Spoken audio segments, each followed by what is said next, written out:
Welcome to the Leadership Unscripted podcast presented by Hiring Strategies.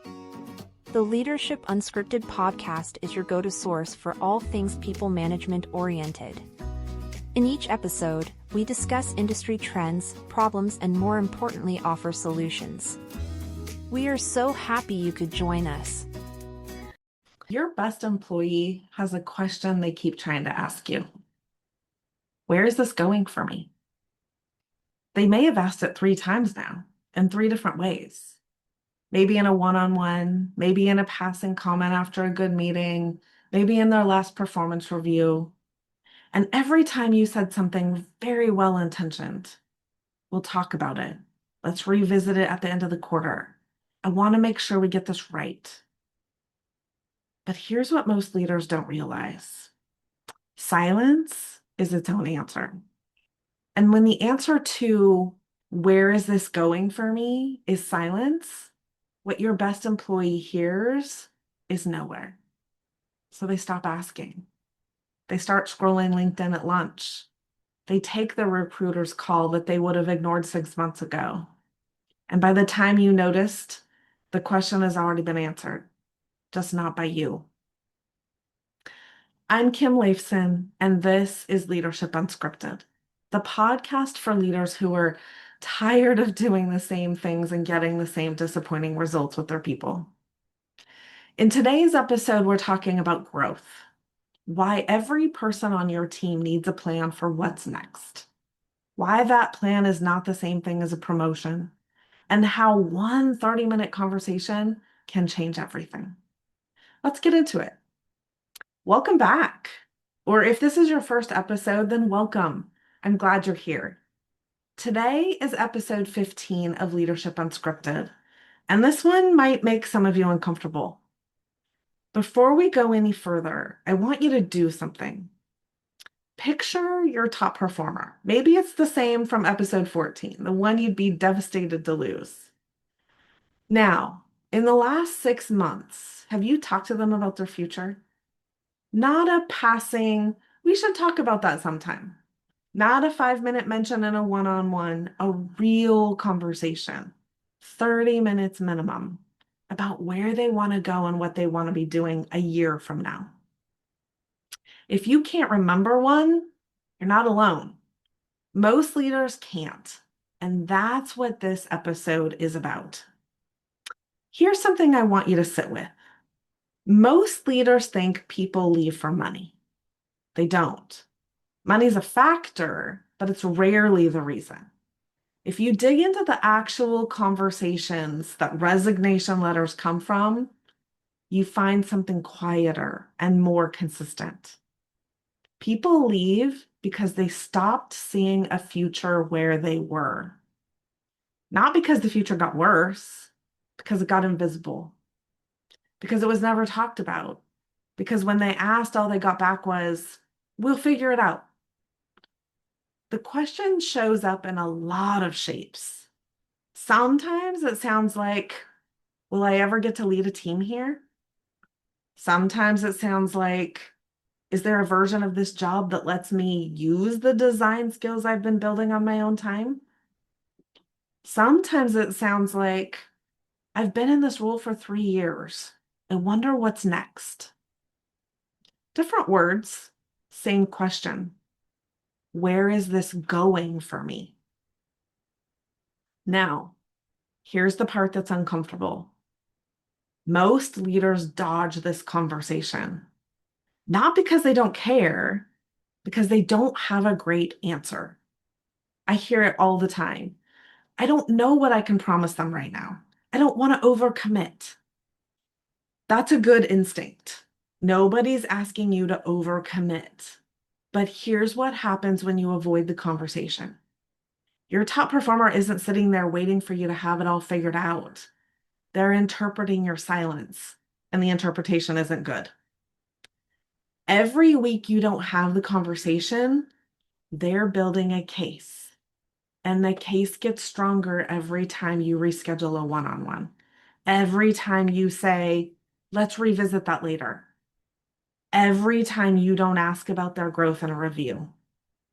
Eventually the case wins, and you didn't even get a vote. The other thing that happens is that they stop asking. And that's the worst part. When someone stops asking about their future, that's not because they've stopped caring. That's because they've stopped believing you're going to answer. That silence from them is the loudest signal you're going to get before the resignation letter. And most leaders miss it because they're relieved. They think, good, they're not pushing on that career stuff anymore. They're not pushing on it because they've moved on internally. The resume update is just paperwork now. Let me tell you what this looks like from the other side. You're in a leadership role. You've got 15 things on fire this week. Your top performer mentions in passing at the end of a check-in, I've been thinking about where I want to go from here. And you say, that's great. I want to talk about that. Let's set up time. You mean it. You do want to talk about it. But this week you can't. And next week you're out of town for that client thing. The week after is quarterly review prep. You'll schedule it, you'll get to it. Meanwhile, your top performer's in their car after that check-in, driving home, running the conversation back in their head. The words you said, that's great. Let's set up time. The words they heard, I don't know what to say to you about this, so I'm going to punt. Now, are they wrong? No. Are you wrong? Also no. You genuinely intend to have the conversation. Both of you can be right, and the outcome is still the same. The conversation doesn't happen. The interpretation gap widens. And every week that goes by, they trust your answers a little bit less. I call this the career conversation graveyard. It's where the good intentions of leaders go to die. Every conversation you meant to have, every commitment you meant to follow up on, every let's visit this next quarter that never got revisited. Your top performer isn't tracking all of that consciously, but their gut is. Their gut is keeping a scorecard. And when that scorecard tips, the recruiter's call gets answered. Here's the thing I want you to hear. The problem isn't that you don't have a growth plan for them yet. Nobody has a growth plan for their team the minute they hire them. The problem is that you're waiting until you have a perfect answer before you start the conversation. And your team is reading the wait as your answer. Okay, let's talk about what a growth plan actually is, because I think most leaders have the wrong idea. Most leaders equate growth with promotion. They hear growth plan and they think, when am I going to move this person up? Do I have a leadership track for them? Is there a budget for a new title? That's a small view of growth, and it locks a lot of people out because not everyone on your team wants a promotion. Some of them do, but not all of them. What they want, all of them, is to be working towards something. Growth is not the same thing as advancement. Growth is about learning and impact, learning something new, getting better at something they care about, adding a skill, deepening an expertise, trying something they haven't tried before, and impact, feeling like the work they do matters, seeing a result, making a difference for a customer, a teammate, a client, or the business. That's what every person on your team wants. Every one of them, regardless of whether they want to be a manager. Every position in your company needs a growth plan, not just the ones you're grooming for leadership. Everyone, your ops person, your bookkeeper, your delivery driver, your senior individual contributor who has said out loud they never want to manage people. Every one of them, because every one of them is either growing or they're fossilizing. There isn't a third option. And the fossilizing ones are the ones you're going to lose next, whether you notice it or not. Now, here's what makes this hard. Every plan is different because what someone wants to grow into is personal. One person on your team might want to become the deepest expert in their field on the whole region. That's their growth. Give them time and money for the certification. Send them to the conference. Ask them to write about what they know. Another person might want to mentor the new hires. Growth for them is teaching. Give them a mentee. Let them run onboarding. Ask them to build the training materials. Another person might want to try something completely different. Maybe they've been doing accounts payable for 3 years, but they're curious about marketing. Their growth might be a stretch project on the marketing team, not a job change, a project. Another person might want to have more voice and strategy decisions. Their growth is a seat at a table they haven't been at before. Another might want to build something new, a new offering, a new process, a new customer base. Every single one of those is growth, and none of them require a promotion. All of them keep the person engaged, learning, and contributing more. And here's the kicker. You can't guess what any of them want. You have to ask. The plan isn't yours to write for them, it's yours to build with them. The question you're avoiding, where is this going for me, is really the question, will you help me figure out what I want to grow into and then support it? If the answer to that is yes, they stay. If the answer is silence, they don't. So here's the moment I want you to sit with. You don't need a perfect career path for your top performer. You need a real conversation. Most leaders think they need to have it all figured out before they bring it up. They think they need the budget, they need a title, they need an org chart, they need HR to sign off on a formal development plan. But none of that is true. What you need is a 30-minute conversation and a willingness to listen. Your top performer isn't asking you for a guarantee. They're asking if you're paying attention. They're asking if you see them as a whole person with ambitions, not just a head count that closes tickets. The opposite of having a plan isn't having no plan.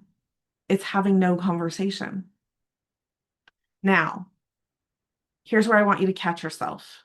Because when you have this conversation, they're going to tell you things that you can't fully deliver on.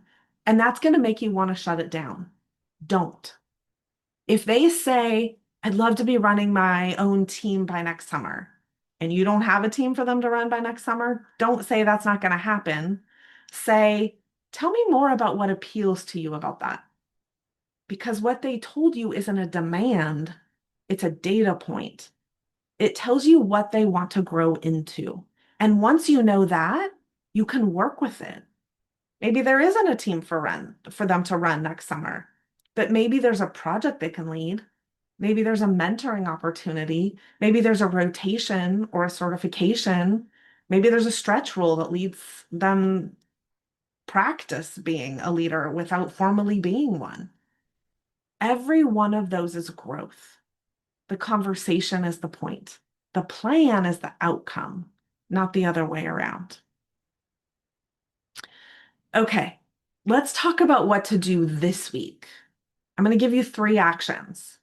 Not next quarter, not when you have time, this week. Number 1, pull up your top 3 performers right now. Write their names down. For each one, answer 3 questions in your head. What are they great at? You probably know this cold. What have they told you that they want to grow into? Not what you think, what they've actually said. What don't you know about their growth goals? That third answer is where the work is. If you have more in that column than in the second, you have a conversation problem. That's data, not a failure. Use it. Number 2, schedule the conversation this week. Don't wait for the perfect time. 30 minutes on the calendar, don't move it. And the setup's simple. Tell them ahead of time, I want to spend some time this week talking about where you want to grow. Not evaluating anything, just listening. Bring whatever's on your mind. And then show up. Don't bring an agenda and don't bring their performance review. Bring a notepad and your full attention. Number 3, ask one question and then be quiet. And that question is, if you could design your next chapter here, what would it include? Not the next role, the next chapter. Growth, impact, skills, anything. And then listen. Don't jump in when they pause. Pauses are where the real answers come out. Let the silence sit. Don't defend your current setup. Don't explain why the org chart is what it is. Don't tell them why what they're describing isn't possible. Just listen. Because what they tell you in that conversation is the most valuable data you're going to get about them this year. They're going to tell you what would make them stay in their own words. And once you know, you can build a plan with them. Some of what they say you'll be able to act on immediately. Some of it will need work. Some of it might not be possible. That's okay. All of it's useful. Now, I want to be honest with you about something. These 3 actions are not hard. They're hard to prioritize when you're running a business and everything's on fire. But here's the truth. If your top performer leaves in the next 6 months, none of the fires you're fighting this week are going to feel as important as the fact that you're now short a person that you can't afford to lose. Have the conversation now, when it's still cheap. Do this for the top 3 this month. Do it for the next 3 the month after. Do it for every person on your team over the next quarter. Once it's a rhythm, it's easy. So here's where I want to leave you. Your top performer's asking a question that you can't afford to answer with silence. And that question is, where is this going for me? The answer they need from you isn't a promotion. It isn't a title. It isn't a raise. The answer they need is proof that you're paying attention to their future, that you see them as a person who wants to learn and have impact, that you're willing to sit with them and build a plan for what's next, whatever that turns out to be. Every position on your team deserves a growth plan, not because you owe them a promotion, because they and you deserve a team of people who are working toward something. People who are working toward something show up differently. They stay longer. They contribute more. They bring the whole of themselves to the work. That's the whole game. Next month, on episode 16, we're going to talk about money. Specifically, why we pay competitively is usually wrong, and why underpaying a top performer costs you 100 times more than the raise ever would. In the meantime, do the 3 actions this week. Top 3 performers, 1 conversation each, the design your chapter question. If you want a structured way to see where your culture and your system stand in all this, take the Inspired Culture Survey at hiringstrategies.com. And if this episode resonated with you, share it with a leader who needs to hear it. Please subscribe wherever you listen. I'm Kim Leifson. This is Leadership Unscripted. Thank you for listening.